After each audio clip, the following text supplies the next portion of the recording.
dependent servlet, and it is an independent servlet. Independent servlet. And what is the difference? One more difference is here. So here we are not overriding the service method. Here we are overriding the service method here. Okay. Here we are overriding the service method. Here we are not overriding this particular service method. Okay. So now we'll see in detail about the what are the interfaces are available in that particular Java X servlet package. So interfaces, we are having the servlet is there.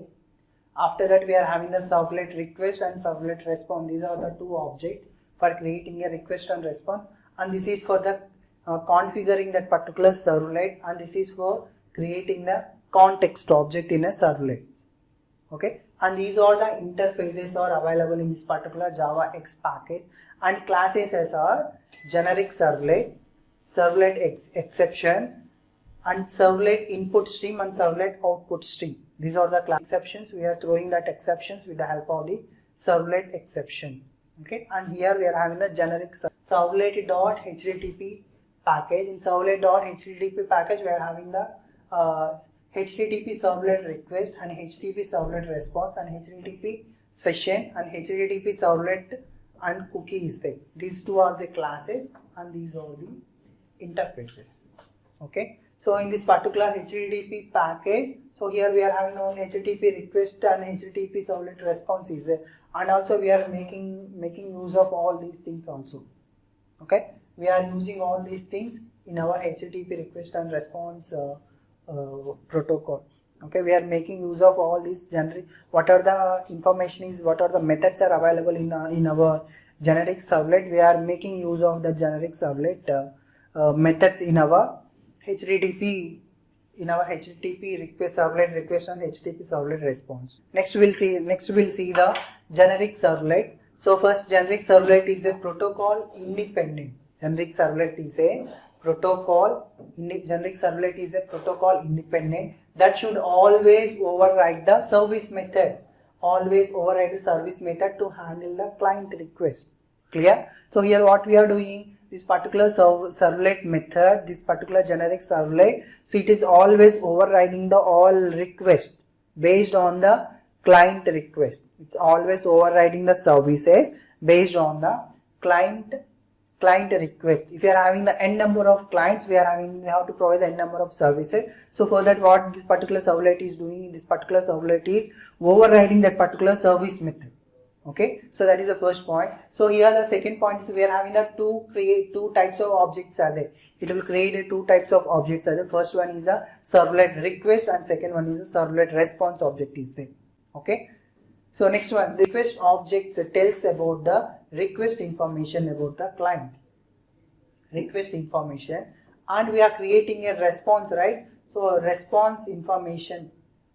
This particular servlet response object contains a response information about the client mission. And here this particular generic servlet is an abstract class and it has only one abstract method, which is a service.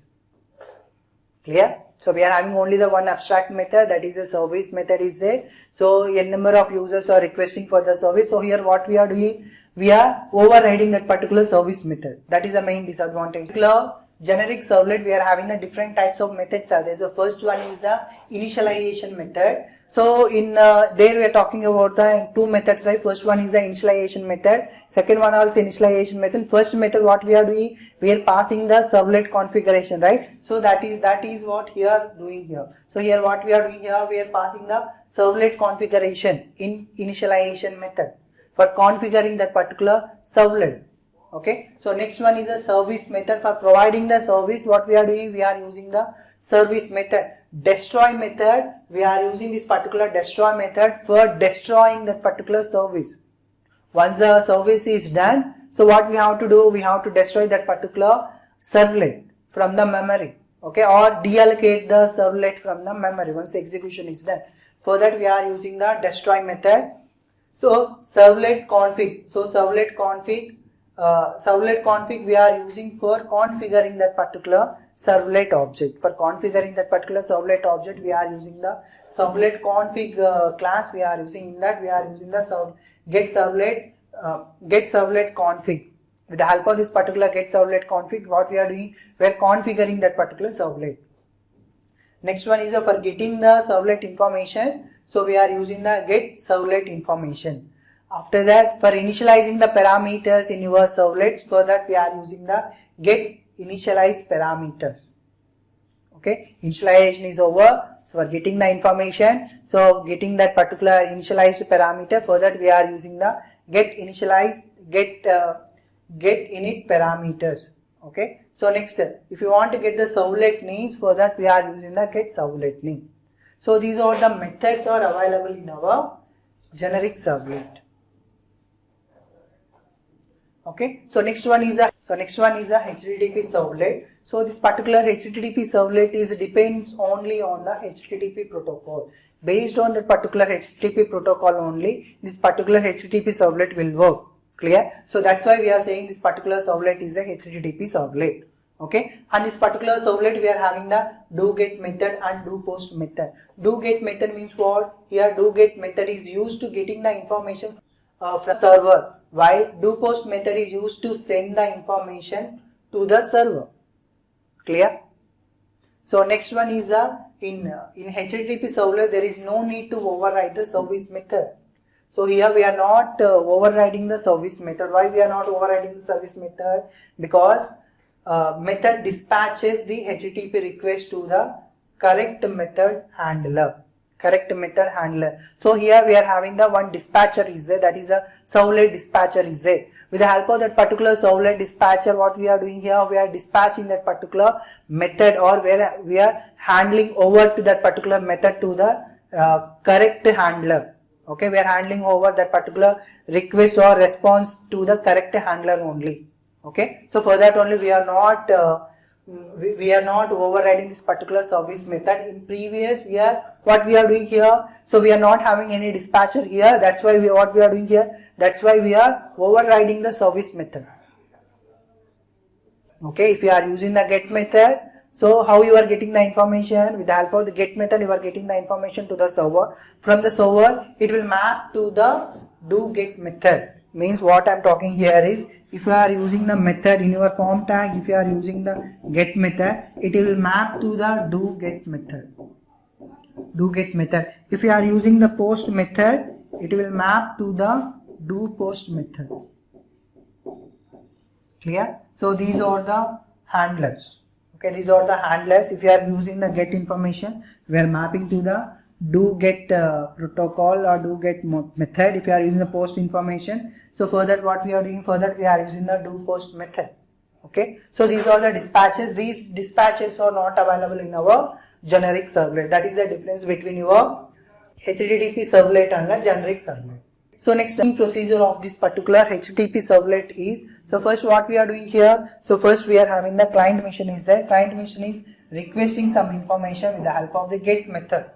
Requesting some information with the help of the get method. Your server will take that information. With the help of the service method. Okay, it will map that particular method to the do get method.